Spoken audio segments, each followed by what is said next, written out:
Welcome to Ratchet Book Club, where we read hood classics and good classics. I'm Derek. 916-633-1537, Ratchet and Ratchet at gmail.com, Ratchet Book Club on Twitter, Ratchet Book Club on Facebook. Chapter 7. A year later, somewhere in Macedonia.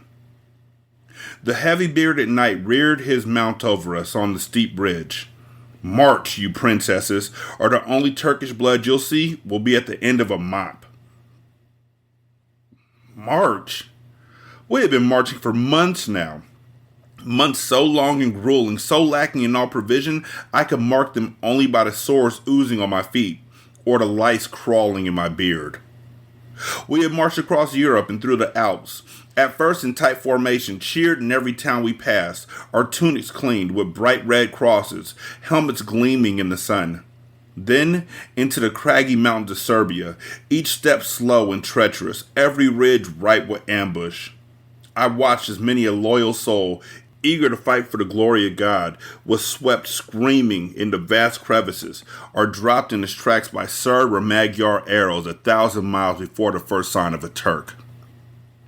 All along we were told that Peter's army was months ahead of us, slaughtering infidels and hoarding all the spoils, while our nobles fought and bickered amongst themselves, and the rest of us trudged like beaten livestock in the blistering heat, and bargained for what little food there was. I'll be back in a year, I had promised Sophie. Now, that was just a mocking refrain in my dreams. And so was our song. A maiden met a wandering man in the light of the moon's pure cheer. Along the way, I had made two lasting friends. One was Nicodemus, an old Greek, schooled in the sciences and languages, who managed to keep up his steady stride, despite a satchel heavy with tracts of Aristotle, Euclid, and Boethius. Professor, we called him. Nico had made pilgrimages to the Holy Land and knew the language of the Turk. He spent many hours on the march teaching it to me. He had joined the quest as a translator, and because of his white beard and moth-eaten robe, he had the reputation of being a bit of a soothsayer, too. But every time a soldier moaned, "Where the hell are we, Professor?" and the old Greek muttered only, "Near," his reputation as a seer suffered. And then there was Robert with his goose, Hortense, who had sneaked into our ranks one day as we passed through Apt. I just want to stop real quick. I usually don't let y'all know about my errors. But Apt is spelled A-P-T, and it's the last word, and there's a period after it. So as I was reading this, initially I said, who sneaked into our ranks one day as we passed through an apartment. Because, A-P-T is short for, whatever. Fresh-paced and chattering, Robert claimed to be 16, but it didn't take a seer to divine that he was lying. "I've come to carve the Turks," he boasted, brandishing a makeshift knife. I handed him a stick that would be good for walking. "Here, start with this," I laughed. From that moment on, he and the goose were great companions to us. It was late summer when we finally came out of the mountains. "Where are we, Hugh?" Robert moaned as another interminable valley loomed before our eyes. By my calculations, I tried to sound cheerful. A left at the next ridge and we should see Rome. Isn't that right, Nico? This was the pilgrimage to St. Peter's that we signed up for, wasn't it? Or shit, what's the crusade? A ripple of tired laughter snaked through the exhausted ranks. Nicodemus started to answer, but everyone shouted him down. "We know, Professor. We're near, right?" taunted Mouse, a diminutive Spaniard with a large hooked nose. Suddenly, I heard shouting from up ahead. Nobles on horseback whipped their tired mounts and rushed towards the front. Robert bolted ahead. "If there's fighting, Hugh, I'll save you a spot." All at once, my legs seemed ready to comply. I grabbed my shield and ran after the boy. Ahead of us was a wide gulf in the mountains. Hundreds of men were gathered there, knights and soldiers. For once, they were not defending themselves. They were shouting, slapping one another on the back, thrusting their swords towards heaven and hurling their helmets into the sky. Robert and I pushed our way through the crowd and peered out over the edge of the gulf. Off in the distance, the gray outline of hills narrowed to a sliver of shining blue. "The Bosporus," people shouted. "The Bosporus. Son of Mary," I muttered. "We're here." A jubilant roar went up. Everyone pointed at a walled city nestled into the isthmus's edge. Constantinople. It took my breath away like nothing I'd ever seen before. It seemed to stretch out forever, glinting through the haze. Many knights sank to their knees in prayer. Others, too exhausted to celebrate, simply bowed their heads and wept. "What's going on?" Robert looked around. "What's going on?" I repeated. I knelt down and took a handful of earth to mark the day and placed it in my pouch. Then I hoisted Robert into the air. "You see those hills over there?" I pointed across the channel. He nodded. "Sharpen your knife, boy. Those are Turk." Chapter 8. For 2 weeks we rested outside the gates of Constantinople. Such a city I had never seen before in all my life, with its huge glittering domes, hundreds of tall towers, Roman ruins and temples, and streets paved with polished stone. 10 of Paris could have fit within its walls. And the people, crowding the massive walls, roaring with cheers, clad in colorful, lightweight cottons and silks, in hues of crimson and purple I had never seen. Every race was represented: European, African, China, and people in no stench who bathed and smelled of perfume, dressed up in ornate robes. Even the men. I had traveled across Europe in my youth and had played most of the large cathedral towns, but never had I seen a place like this. Gold was like tin here. Stalls and markets were crammed with the most exotic goods. I traded for a gilded perfume box to take home for Sophie. "A relic already," Nico laughed. New aromas entranced me, cumin and ginger, and there were fruits I had never tasted before, oranges and figs. I savored every exotic image, thinking of how I would describe it all to Sophie. We were hailed as heroes, and we had fought almost no one. If this was how it would be, I would return both sweet-smelling and free. Then the knights and nobles rallied us. "Crusaders, you are here for God's work, not for silver and soap." We said goodbye to Constantinople, crossing the Bosphorus on wooden pontoons. At last we stood in the land of the dreaded Turk. The first fortresses we encountered were empty and abandoned, towns scorched and plundered dry. "The pagan is a coward," the soldiers mocked. "He hides in this hole like a squirrel." We spotted red crosses painted everywhere. Pagan towns now consecrated in the name of God. All signs that Peter's army had been through. The nobles pushed us hard. "Hurry, you lazy louts, or the little hermit will take all the spoils." And we did hurry, though our new enemy became the blistering heat and thirst. We baked like hogs, sucking our water skins dry. The pious among us dreamed of their holy mission. The nobles, no doubt, of relics and glory. The innocent, of finally proving their worth. Outside Civito, we had our first taste of the enemy. A few straggly horsemen, turbaned and cloaked in robes, ringed our ranks, lofting some harmless arrows at us, then fled into the hills like children hurling stones. "Look, they run like grandmothers," Robert cackled. "Send Hortense after them," I squawked about like a chicken. "No doubt they're cousins of your goose." Civito seemed deserted, an enclave of stone dwellings on the edge of a dense wood.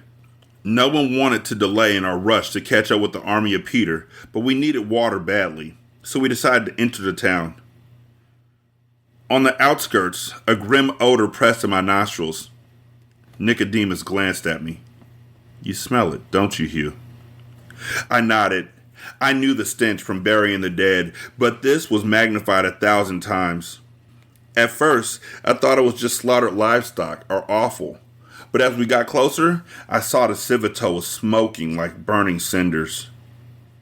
As we entered the town, there were corpses everywhere. A sea of body parts, heads severed and gawking, limbs cut off and piled like wood, blood drenching the parched earth. It was a slaughter. Men and women hacked up like diseased stock, torsos naked and disemboweled, heads charred and roasted, hung up on spears. Red crosses smeared all over the walls. In blood. "What has happened here?" a soldier muttered. Some puked and turned away. My stomach felt as empty as a bottomless pit. From out of the trees, a few stragglers appeared. Their clothing was charred and tattered, their skin dark with blood and filth. They all bore the wide-eyed, hollow look of men who had seen the worst atrocities and somehow lived. It was impossible to tell if they were Christian or Turk. "Peter's army has crushed the infidels," Robert called out. "They've gone ahead to Antioch." But not a man among us cheered. "This is Peter's army," Nicodemus said grimly. "What remains of it." Chapter 9. The few survivors huddled around fires that night, sucking in precious food, and told the fate of Peter the Hermit's army. There were some early successes, they recounted. The Turks fled like rabbits, an old knight said. They left their towns, their temples. "We'll be in Jerusalem by summer," everyone cheered. We split up our forces. A detachment, 6,000 strong, pushed east to seize the Turkish fortress at Zeragorton. Rumor had it some holy relics were held ransom there. The balance of us stayed behind. After a month, word reached us that the fortress had fallen. Spoils and booty were being divvied up among the men. St. Peter's sandals, we were told. The rest of us set out for there, eager not to miss out on the loot. "It was all lies," said another in a parched, sorry voice, "from infidel spies." The detachment to Zeragorton had already been done in, not by siege, but thirst. The fortress lacked all water. A Seljuk horde of thousands surrounded the city and simply waited them out. And when our troops finally opened the gates in desperation, mad with thirst, they were overrun and slaughtered to a man. 6,000 gone. Then the devils moved on to us. At first, there was this howl from the surrounding hills, another survivor recounted, of such chilling proportion that we thought we had entered a valley of demons. We stood in our tracks and scanned the hills. Then, suddenly, daylight darkened, the sun blocked by a hail of arrows. I will never forget that deafening whoosh. Every next man clutching at his limbs and throat, falling to his knees. Then turbaned horsemen charged, wave after wave, hacking away at limbs and heads, our ranks shredded. Hardened knights fled terror-stricken back to camp, horsemen at their tails. Women, children, the feeble and sick, unprotected, chopped to bits in their tents. The lucky among us were slain where we stood. The rest were seized, raped, cut apart limb by limb. What's left of us, I'm sure, were spared just so we could bear the tale. My throat went dry. Gone? All of them? It could not be. My mind flashed back to the cheerful faces and joyous voices of the Hermit's army as it marched through Vale de Pere. Matt, the miller's son, Jean, the smith, all of the young who had eagerly signed up. There was nothing left of them? A nauseating anger boiled up in my stomach. Whatever I had come for, freedom, fortune, all that left me, as if it had never even been there. For the first time, I wanted not just to fight for my own gain, but to kill these curs. Pay them back. I had to leave. I ran, past Robert and Nico, past the fires to the edge of the camp. Why had I ever come to this place? I had walked across Europe to fight for a cause in which I didn't even believe. The love of my life, all that I held true and good, was a million miles away. How could all those faces, all that hope, be gone? Chapter 10. We buried the dead for 6 days straight. Then our dispirited army headed farther south. In Caesarea, we joined forces with Count Robert of Flanders and Bohemond of Antioch, a heralded fighter. They had recently taken Nicaea. Our spirits were bolstered by the tales of Turks fleeing at full run, their towns now under Christian flags. Our once fledgling troop was now an army 40,000 strong. Nothing lay on our path toward the Holy Land except the Muslim stronghold of Antioch. There, it was said, believers were being nailed to the city walls, and the most precious relics in all of Christendom, a shroud stained by the tears of Mary, and the very lance that had pierced the Savior's side on the cross, were being held for ransom. Yet nothing so far could prepare us for the hell we were about to face. First, it was the heat, the most hostile I'd ever felt in my life. The sun became a raging, red-eyed demon that, never sheltered, we grew to hate and curse. Hardened knights, praised for valor in battle, howled in anguish, literally roasting in their armor. Their skin blistered from the touch of the metal.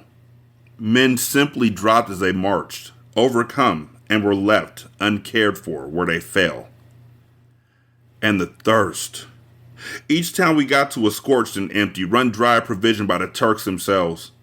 What little water we carried, we consumed like drunken fools. I saw men clearly over the edge guzzle their own urine as if it were ale. If this is the Holy Land, the Spaniard mouse remarked, God can keep it. Our bodies cried, yet we trudged on, our hearts and wills like the water slowly depleting. Along the way, I picked up a few Turkish arrows and spearheads that I knew would be worth much back home. I did my best to cheer other men up, but there was little to find amusing. Hold your tears, Nico warned, keeping up with his shuffling stride. When we hit the mountains, you will think this was paradise. Nico was right. Jagged mountains appeared in our path, chillingly steep and dry of all life. Narrow passes, barely wide enough for a cart and a horse, cut through the rising peaks. At first, we were glad to leave the inferno behind, but as we climbed, a new hell awaited. The higher we got, the slower and more treacherous every step became. Sheep, horses, carts overladen with supplies had to be dragged single file up the steep way. A mere stumble, a sudden rock slide, and a man disappeared over the edge, sometimes dragging a companion along with him. Press on, the nobles urged. In Antioch, God will reward you. But every summit we surmounted brought the sight of a new peak, trails more nerve-wracking than the last. Once proud knights trudged humbly, their chargers useless, dragging their armor alongside foot soldiers like Robert and me. Somewhere in the heights, Hortense disappeared, a few of her feathers left in the cart. It was never known what became of her. Many felt the nobles had themselves a meal at Robert's expense. Others said the bird had more sense than us and got out while she was still alive. The boy was heartbroken. That bird had walked across Europe with them. Many felt that our luck had run out along with hers. Yet still we climbed, one step at a time, sweltering in our tunics and armor, knowing that on the other side lay Antioch, and beyond that, the Holy Land, Jerusalem. Chapter 11. Tell us a story, Hugh, Nicodemus called out as we made our way along a particularly treacherous incline. The more blasphemous, the better. The trail seemed cut out of the mountain's edge, teetering over an immense chasm. One false step would mean a grisly death. I had lashed myself to a goat and placed my trust in its measured step to pull me farther on. There is one about the convent and the whorehouse, I said, delving back to my days as an innkeeper. A traveler is walking down a quiet road when he notices the sign scratched onto a tree. Sisters of St. Bridget's Convent, House of Prostitution, 2 miles. Yes, I saw it myself, a soldier exclaimed, a ways back on that last ridge.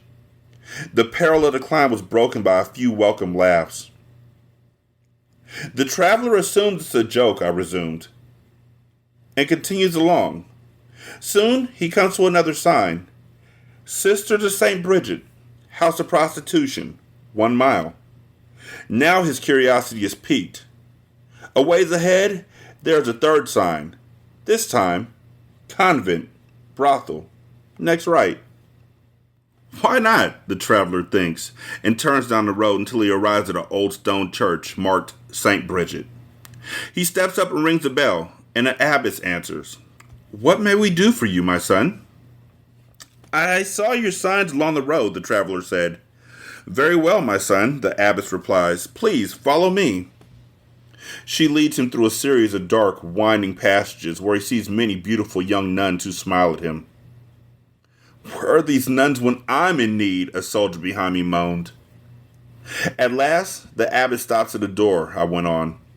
The traveler goes in and is greeted by another comely nun, who instructs him, place a gold coin in the cup. He empties his pockets excitedly. Good enough, she says. Now, just go through that door. Aroused, the traveler hurries through the door, but he finds himself back outside, at the entrance, facing another sign. Go in peace, it reads, and consider yourself properly screwed. Laughter broke out from all around. I don't get it, Robert said behind me. I thought that was a brothel. Never mind. I rolled my eyes. Nico's trick had worked. For a few moments, our burden seemed bearable. All I wanted was to get off this ridge. Suddenly, I heard a rumble from above. A slide of rock and gravel hurtled down at us. I reached for Robert and pulled the boy towards the mountain's face, gripping the sheer stone as huge rocks crashed around us, missing me by the width of a blade, bouncing over the edge into oblivion. We gazed at each other with a sigh of relief, realizing how close we had come to death. Then I heard a mule bray from behind, and Nicodemus trying to settle it. Whoa! The falling rocks must have spooked it. Steady that animal, an officer barked from behind. It carries your food for the next 2 weeks. Nicodemus grabbed for the rope. The animal's hind legs spun, trying to catch hold on the trail. I lunged for the harness around its neck, but the mule bucked again and stumbled. Its feet were unable to hold the trail. Its frightened eyes showed that the animal was aware of the danger, but the stone gave way. With a hideous bray, the poor mule toppled over the edge and fell into the void. As it did, it caused a terrible reaction, pulling along the animal beside it to which it was tied. I saw disaster looming. "Nico!" I shouted. But the old Greek was too slow and laden with gear to get out of the way. My eyes locked helplessly on him as he stumbled in his long robe. "Nico!" I screamed. Seeing the old man slipping off the edge, I lunged towards him, grabbing for his arm. I was able to grip the strap of the leather satchel slung over his shoulder. It was all that kept him from plunging to his death. The old man looked up at me and shook his head. "You must let go, Hugh. If you don't, we'll both fall." "I won't. Reach up your other hand," I begged.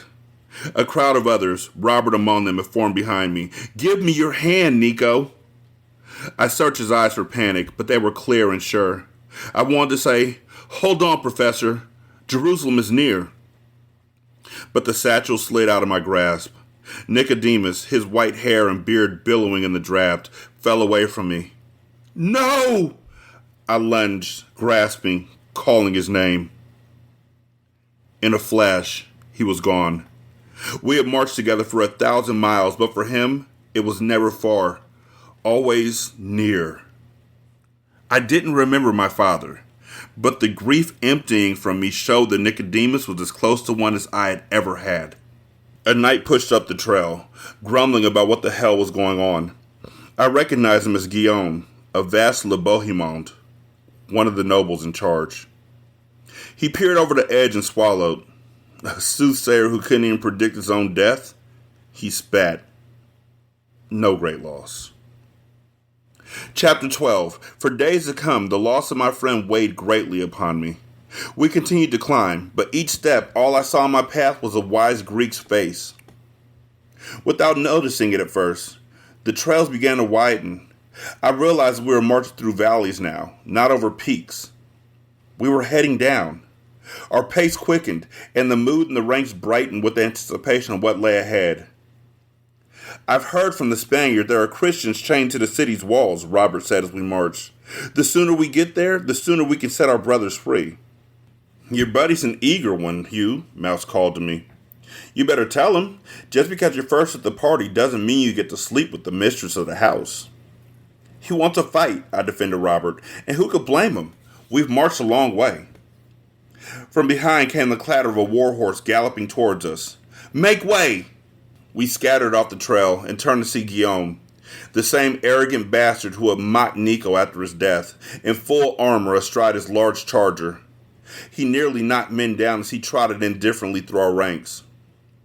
"That's who we fight for, eh?" I bowed sarcastically with an exaggerated flourish. We soon came to a wide clearing between mountains. A good-sized river, perhaps 60 yards wide, lay in the column's path.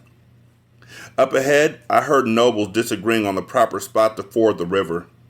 Raymond, our commander, insisted that the scouts and maps suggested a point to the south. Others, eager to show our face to the Turks, the stubborn Bohemond among them, argued why lose a day.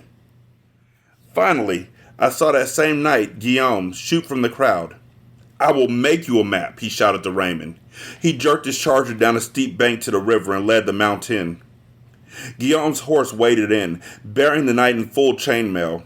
Men lined the shore, either cheering or laughing at his attempt to show off in front of royalty. 30 yards out, the water was still no higher than the horse's ankles. Guillaume turned around and waved, a vain smile visible under his mustache. "Even my mother's mother could cross here," he called. "Are the map makers taking notes?" "I never knew that a peacock would so take to water," I remarked to Robert. Suddenly, in the middle of the river, Guillaume's mount began to stumble. The knight did his best, but in his full battle gear and on unsteady footing, he couldn't hold the mount. He fell from the horse, face first into the water. The troops along the riverbank burst into laughter, jeers, catcalls, mock waving. "Oh, map makers," I laughed above the din. "Are you taking notes?" The raucous laughter continued for a time as we waited for the knight to emerge, but he did not. "He stays under out of shame," someone commented. But soon we understood it was not out of embarrassment, but the weight of Guillaume's armor that was preventing him from pulling himself up. As this became clear, the hooting ceased. Another knight galloped into the water and waded out to the spot. A full minute passed before the new rider was able to reach the area. He leaped from his horse and thrashed around for Guillaume underneath the surface. Then, raising the knight's heavy torso, he shouted back, "He is drowned, my lord." A gasp escaped from those on shore. Men bowed their heads and crossed themselves. Just a few days before, Guillaume had stood behind me as Nicodemus was swept off the rocky cliff to his death. I looked at Robert, who shrugged with a thin smile. "No great loss," he said. Chapter 13. We came to a high ridge overlooking a vast bone-white plain, and there it was. Antioch. A massive walled fortress, seemingly built into a solid mound of rock, larger and more formidable than any castle I'd ever seen back home. The sight sent a chill shooting through my bones. It was built on a sharp rise. Hundreds of fortified towers guarded each segment of an outer wall that appeared 10 feet thick. We had no siege engines to break such walls, no ladders that could even scale their heights. It seemed impregnable. Knights took off their helmets and surveyed the city in awe. I know the same sobering thought pounded through each of our minds. We had to take this place. "I don't see any Christians chained to the walls," Robert squinted into the sun, sounding almost disappointed. "If it's martyrs you're looking for," I promised grimly, "don't worry, you'll have your pick." One by one, we continued along the ridge and down the narrow trail. There was a feeling that the worst was over, that whatever God had in store for us, surely the coming battles would test us no more than what we had already faced. The talk, again, was of treasure and glory. Stumbling on a ledge, I noticed a glimmer coming down from under a rock. I bent down to pick up the shiny object and could not believe it. It was a scabbard, for some kind of dagger, very old I was sure. It looked like bronze with some inlaid writing that I could not understand. "What is it?" Robert asked. I don't know. I wish Nico was here. I knew he'd be able to interpret it. Maybe the language of the Jews. God, it looks old. "Hugh's rich," Robert shouted. "My friend is rich. Rich, I say." "Quiet," a soldier hushed him. "If one of our illustrious leaders hears you, you won't have your treasure for long." I placed the scabbard in my pouch, which was starting to fill up. I felt like a man who had just claimed the richest dowry. I couldn't wait to show it to Sophie. Back home, a prize like this could buy us food for a winter. I couldn't believe my good luck. "Up here, the relics fall out of trees," Mouse grumbled from behind. "If there were any fucking trees." The trail we walked was flat and manageable. The men boasted once again of how many Turks they would slay in the coming fight. After my discovery, thoughts of treasure and spoils seemed alive and real. Maybe I would be rich. Suddenly, up ahead, the column came to a halt. Then, eerie silence.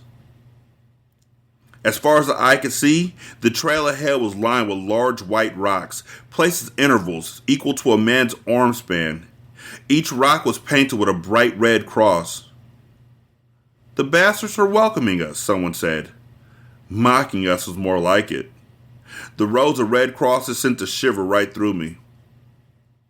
Robert ran ahead to hurl one of the rocks towards the walls, but as he got close, the boy stopped in his tracks. Other soldiers who had reached the rocks crossed themselves. They weren't rocks at all, but skulls. Thousands of them. Chapter 14. There were fools among us who believed that Antioch would fall in a day. On that first morning, we lined up many thousand strong, a sea of white tunics and red crosses. Heaven's army, if I truly believed. We focused on the eastern wall, a buttress of gray rock 30 feet tall, spilling over with defenders in white robes and bright blue turbans at every post. And higher up, the towers, hundreds of them, were each manned with archers, their long curved bows glinting in the morning sun. My heart pounded under my tunic. At any moment, I knew I would have to charge, but my legs seemed rooted to the ground. I muttered Sophie's name as if in prayer. Young Robert, looking fit, was next to me in line. "Are you ready, Hugh?" he asked with an eager smile. "When we charge, stay by me," I instructed him. I was twice the boy's size. For whatever reason, I had sworn in my heart to protect him. "Don't worry. God will watch over me," Robert seemed assured. "And you too, Hugh, even if you try and deny it." A trumpet sounded the call to arms. Raymond and Bohemian, in full armor, galloped down the line on their crusted mounts. "Be brave, soldiers. Do your duty," they urged. "Fight with honor. God will be at your side." Then all at once a chilling roar rose up from behind the city walls. The Turks, taunting and mocking us. I fixed on a face above the main gate. Then the trumpet sounded again. We were at a run. I know not exactly what went through my mind as, in formation, we advanced towards the massive walls. I made one last prayer to Sophie, and to God, for Robert's sake, to watch over us. But I know I ran, swept up in the tide of the charge. From behind, I heard the whoosh from a wave of arrows shooting across the sky, but they fell against the massive walls like harmless sticks, clattering to the ground. 100 yards. A volley of arrows shot back from the towers in return. I held my shield as they ripped into us, thudding and clanging in the shields and armor all around. Men fell, clutching at their heads and throats. Blood spurted from their faces, and gruesome gas escaped from their wretched mouths. The rest of us surged ahead, Robert still at my side. In front of us, I saw the first ram approach the main gate. Our division captain ordered us to follow. From above, heavy rocks and fiery arrows rained down on us. Men screamed and toppled over, either pierced or rolling on the ground trying to smother the flames on their bodies. The first ram pounded into the heavy gate, a solid wooden barrier the height of 3 men. It bounced off with the effect of a pebble tossed against a wall. The team reversed and rammed again. Foot soldiers were hurling their lances up at the defenders, but they fell halfway up the walls and in return brought volleys of spears and Greek fire, molten pitch. Men writhed on the ground, kicking and screaming, their white tunics ablaze. Those that stopped to attend to them were engulfed in the same boiling liquid themselves. It was a slaughter. Men who had traveled so far, endured so much, God's call resounding in their hearts, were cut down like grain in a field. I saw poor Mouse, an arrow piercing his throat so completely that his hands gripped it on both sides, dropped to his knees. Others fell over him. I felt sure I would soon die too. One of the ram carriers went down. Robert took his place. Soon they were battering again at the gate, but without result. Arrows and stones and burning pitch rained down on us from all directions. It was only luck to avoid death at any point. I scanned the walls, searching for archers or pitch, and to my horror spotted 2 large Turks preparing to tip a vat of bubbling tar upon those manning the ram. As they readied, I bolted into Robert, knocking him off his post and flush against the wall, just as a sulphurous black wave engulfed his ram mates. They all shrieked, buckling to their knees, tearing at their sizzling faces and eyes, an odious smell coming from their flesh. I pressed Robert up against the wall, for a moment out of harm's way. All around us, our ranks were being shredded. Soldiers fell to their knees and moaned. Battering rams were tossed aside and abandoned. Suddenly, the assault turned into a rout. Men, hearing the alarm, turned and fled from the walls, arrows and spears following them, dropping them as they ran. "We've got to get out of here," I said to Robert. I dragged him from the wall and we ran with all our might. I prayed as I ran that my back would not be ripped open by a Saracen arrow. As we fled, the mighty fortress gate opened, and from within, horsemen arrived, dozens of turbaned riders flashing long, curved swords. They swept towards us like hunters chasing a hare, yelping mad cries that I recognized as Allahu Akbar. God is great. In spite of our being totally outnumbered, there was no option but to stand and fight. I drew my sword, resolved that any breath might be my last, and hacked away at the first wave of horsemen. A dark-skinned Saracen whirled by, and the head of a man next to me shot off like a kicked ball. Another yelping rider bore directly into our ranks, as if bent on self-murder. We pounced on him and hacked him bloody. One by one, the small group of men Robert and I had attached ourselves to began to thin. Begging to God, they were split open by the Turks as they swooped by. I grabbed Robert by the tunic and dragged him further away. In the open, I saw a horseman hurtling directly towards us at full speed. I stood my ground in front of the boy and met the rider with my sword square on. If this was it, then let it be. Our weapons came together in a mighty clang, the impact shaking my entire body. I looked down, expecting to see my legs separated from my torso, but, thank God, I was whole.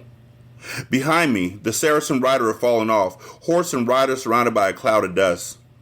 I leapt on him before he had a chance to recover, plunging my sword into his neck and watching a flow of blood rush out of the warrior's mouth. Before this day, I had never taken a life, but now I hacked and slashed at anything that moved as if I had been bred solely for it. Every instant, more horsemen stormed out from the gates. They swept down our fleeing troops and hacked them where they stood. Blood and gore soaked to the ground everywhere. A wave of our own cavalry went out to meet them, only to be overcome by the sheer numbers they faced. It seemed as if our whole army was being slaughtered. I pushed Robert through the smoke and dust in the direction of our ranks. We were now out of arrow shot. Men were still moaning and dying on the field, Turks hacking at them. It was impossible to tell a red cross from a pool of blood. For the first time, I noticed that my own tunic and arms were smeared with blood. Whose, I did not know. And my legs stung from the spray of molten pitch.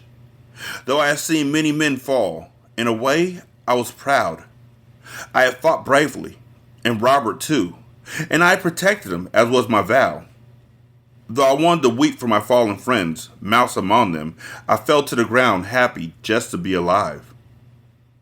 I was right, Hugh, Robert turned to me, grinning.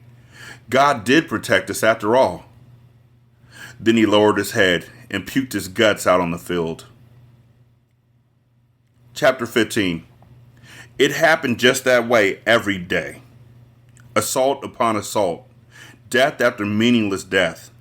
The siege took months. For a while, it seemed as if our glorious crusade would end in Antioch, not Jerusalem. Our catapults flung giant missiles of fiery rock, yet they barely dented the massive walls. Wave after wave of frontal attacks only increased the death toll. Finally, we constructed enormous siege engines, as tall as the highest towers. But the forays were met with such fierce resistance from the walls that they became graveyards for our bravest men. The longer Antioch survived, the lower our spirits fell. Food was down to nothing. All of the cattle and oxen had been butchered. Even the dogs had been eaten. Water was as scarce as wine. All the time, rumors reached us of Christians inside the city being tortured and raped, and holy relics desecrated. Every couple of days, a Muslim warrior would hurl some urn down from the towers, and it would shatter on the ground, spilling blood. "That is the blood of your useless savior," he would taunt. "See how it saves you now." Or, lighting a cloth of fire and tossing it to the earth, "This is the shroud of the whore who gave him life." At intervals, Turk warriors made forays outside the city walls. They charged our ranks as if on a holy mission, yelping and hacking at those who met them, only to be surrounded and chopped to bits. They were unafraid, even heroic. It made us realize even more that they would not easily give in. Those we captured were sometimes handed over to a fearsome group of Frank warriors called Taffers.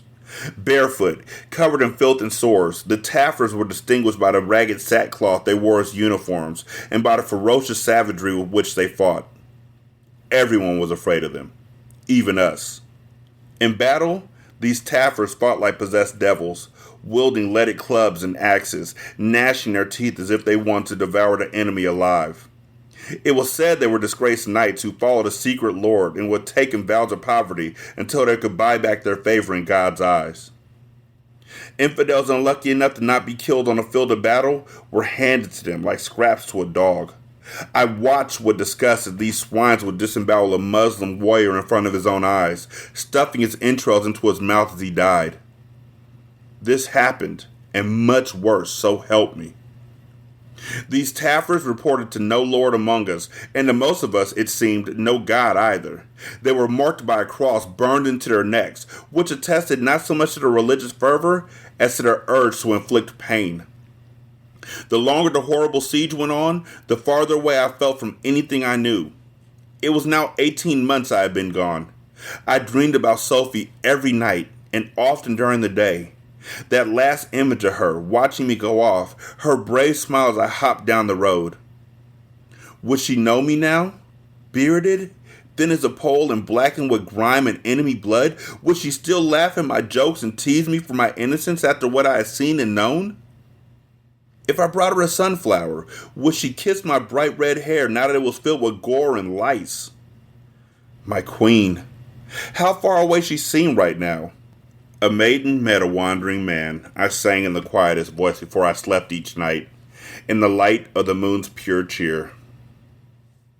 Chapter 16. The word spread like fire from battalion to battalion. Get ready, full battle gear, we're going in tonight. Tonight? Another charge?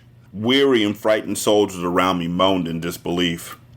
Do they think we can see at night while we cannot even shoot during the day? No. This time it's different, the captain promised. Tonight, you'll go to sleep fucking the Emir's wife. The camp sprang alive. There was a traitor inside Antioch. He would give up the city. Antioch would finally fall. Not from its walls crumbling, but from treachery and greed.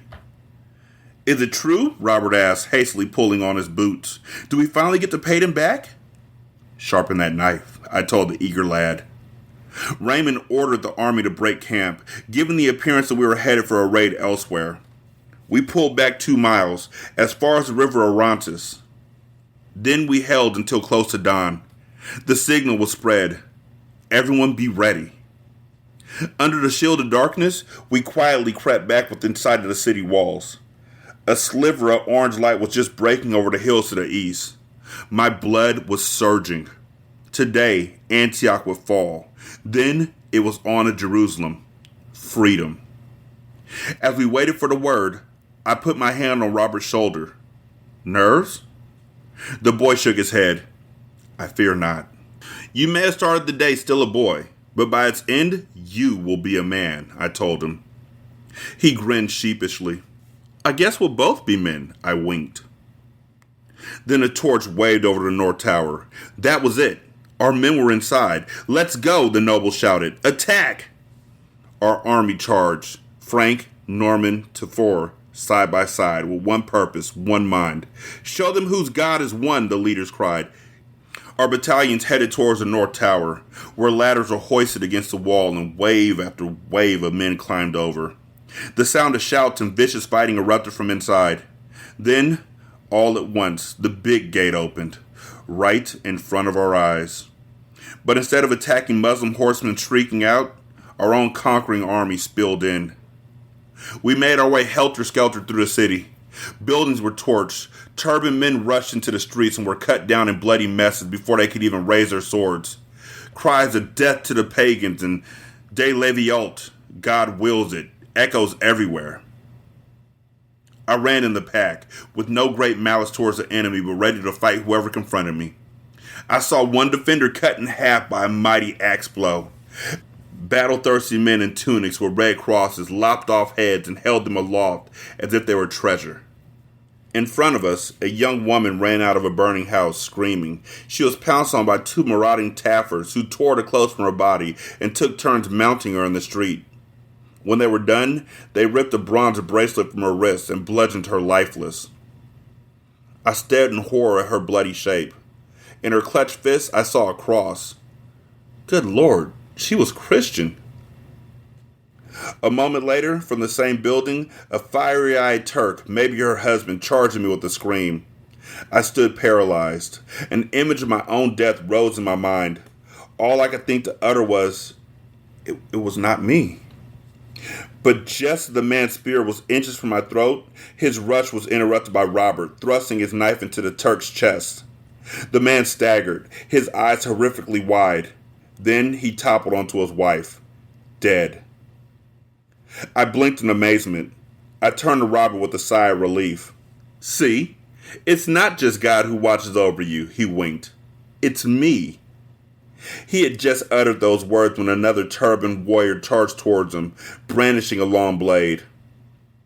The boy's back was turned, and I saw I could not get there in time. He was tugging on his knife, but it remained stuck in the dead Turk's chest. His face still lit with that innocent grin. "Robert!" I screamed. "Robert!" 916-633-1537. Ratchet and Ratchet at gmail.com. Ratchet Book Club on Twitter. Ratchet Book Club on Facebook.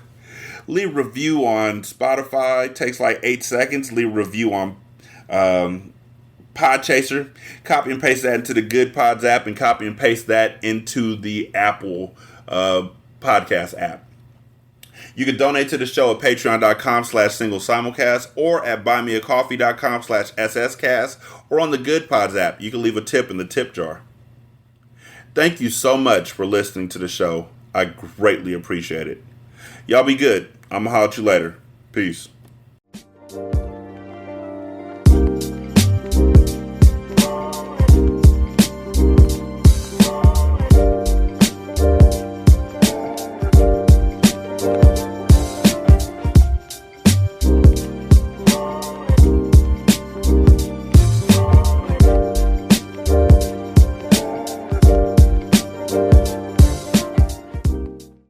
The intro and outro to Ratchet Book Club is by That Kid Garan, and it's called Goodbyes. You can email him at tkgbeats94@gmail.com for more information on how to lease this beat. This is Single Simulcast.